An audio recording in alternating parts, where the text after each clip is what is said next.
right here. What are you done? What are you done? Hi. I'm feeling so good tonight. Looking at future clients. Break the house like crazy and have people that are, you know, warm in my heart come in and spend some time with me.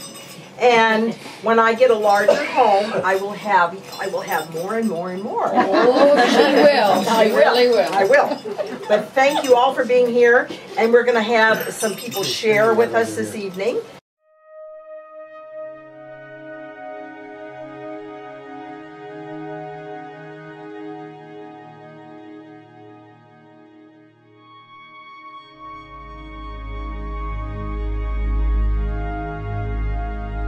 Well, my very, very dear friend David Harris, who has written material for my shows for many years, and has been in the business for many years. I know, a few years, couple. Anyway, he was in the well-known show here in Vegas for many years, Bottoms Up. Oh, love Bottoms Up. That Santa's climbing up a ladder. We old timers. So tonight he is going to share with us a reading. You ought to have a Christmas poem like the night before Christmas, don't you think? But I'm not going to do that. So I wish I was different. So I poked through some things. My grandmother was a teacher, a wondrous lady, and she started sending things to books and stuff to us kids to guide us. I didn't realize till I was grown up how much she had guided us. This is actually one of the books that she sent me when I was half your age, probably. It's by A.A. Milne, Winnie the Pooh guy. Oh, no. And it's called Now We Are Six is the name of the book. Now the poem that goes with that is this. I thought there'd be more kids tonight, but I think it'll be all right. We're all if you kids. take this poem to heart. The poem that goes with the name of the book he wrote. When I was one, I had just begun. When I was two, I was still quite new. When I was three, I was hardly me. When I was four, I was not much more. When I was five, I was just alive. But now that I'm six, I'm as clever, I think I'll be six forever and ever. So, on the basis of that, maybe this is...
And this one is called King John's Christmas.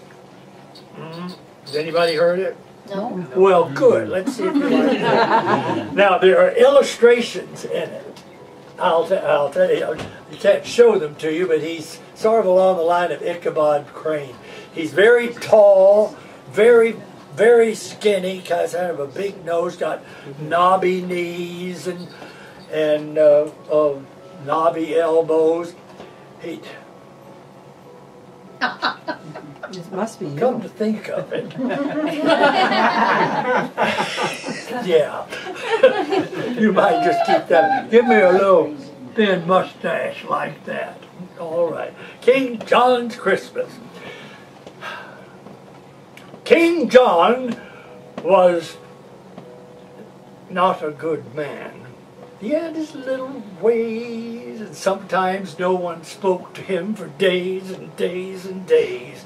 And men who came across him while walking in the town gave him a supercilious stare, or passed with noses in the air, and bad King John just stood dumbly there, blushing beneath his crown. King John, you see, was not a good man.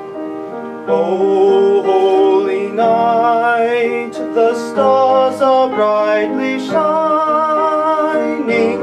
It is the night of our dear Saviour's birth. Long lay the world in sin and error pining, till he appeared and the soul felt its worth. Friend, said he stayed in every afternoon, but no one came to tea.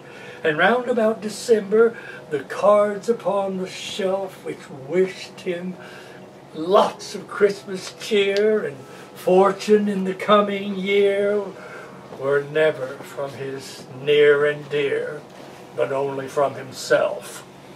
King John was not a good man, yet he had his hopes and fears.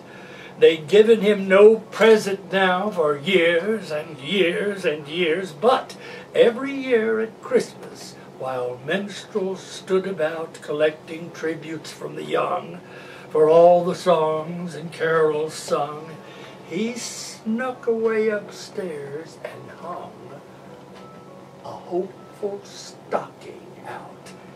King John, not a good man. He lived his life aloof, alone though he thought the letter out while climbing up to the roof. He wrote it down and propped it against the chimney stack. It said, addressed to all and sundry, near and far, if Christmas, that would be Father Christmas, Santa Claus, in particular, and he signed it not Johannes R, as in Johannes Rex, but very humbly, Jack. The King of Kings lay thus in lowly manger, through all our trials, born to be our friend. He knows our need, to our weakness no stranger. Behold your King before the lowly babe. Behold. I want some crackers, and I want some candy. I think a box of chocolates would come in handy. I don't mind oranges, I do like nuts. And I should like a pocket knife that really cuts. But oh, Father Christmas, if you love me at all, bring me a big red India rubber ball. And his spirits ride, from Fridays to Fridays, jingle bells, jingle all the way. Oh, what fun it is to ride in one horse open sleigh. Jingle bells, jingle bells, jingle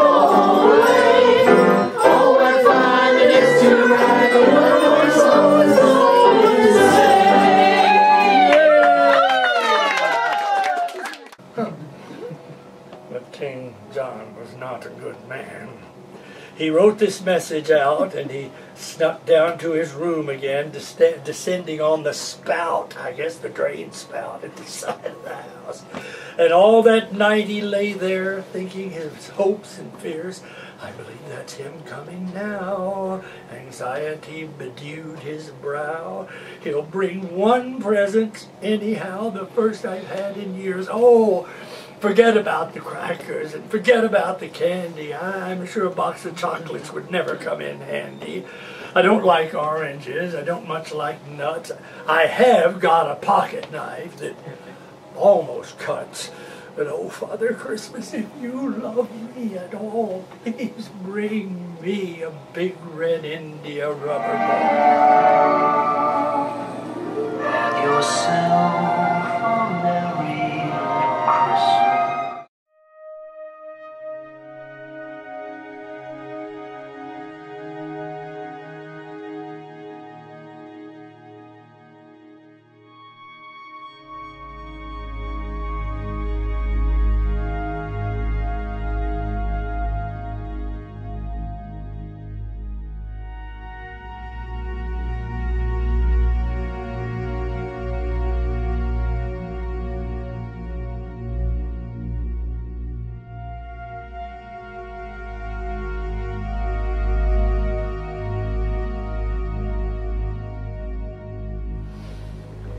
You may have heard me say King John was not a good man.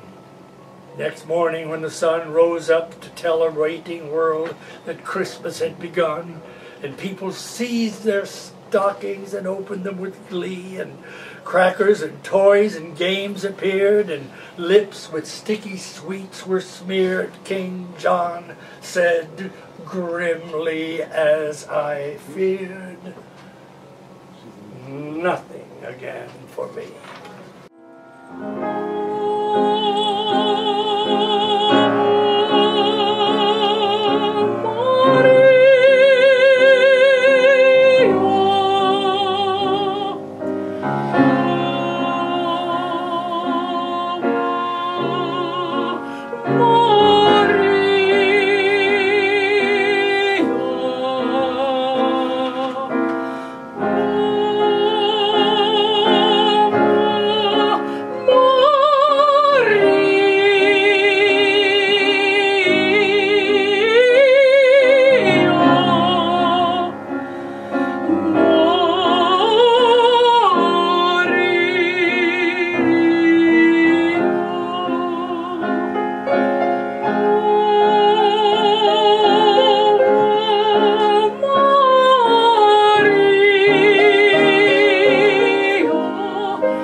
presents in here. We can put them out, and people can take turns choosing them. And then if you don't like it, you can take the one that the person took before. But you all have to show good manners. Santa, where do you want to put it?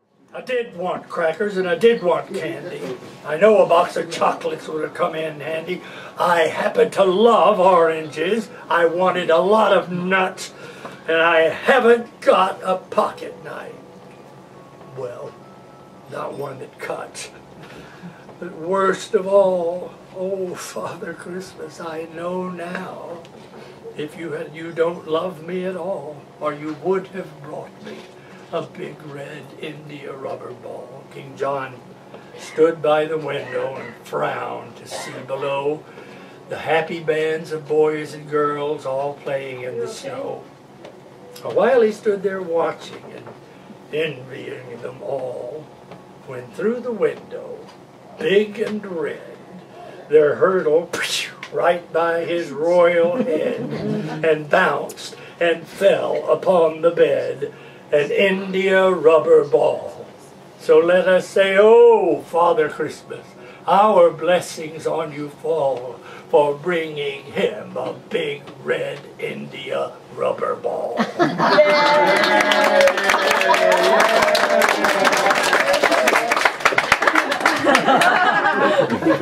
Thank you. Oh. Now then. Are you gonna sing? No. Uh-oh.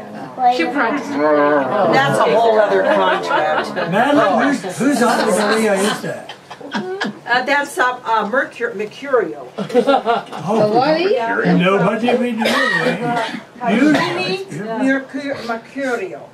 Bocelli made it rather famous. Andrea Bocelli. It's beautiful. Mercurio. Oh, maybe that's where, because it seemed familiar, but I couldn't. Yeah, he sang it at your last party. Big Daddy Mercurio. Big Dad, that's it, yes. That's what it is. Yes. Yes. Now then, we can do several things. Oh. We can just sit here. Okay. Or we could sing some carols. Or we could go back in and consume calories. You want to go consume calories? Okay, dessert. Dessert sounds like a plan. So head on out. Take your chairs with you. Mark, everyone Take a chair. chairs. I'm not bringing the chairs out.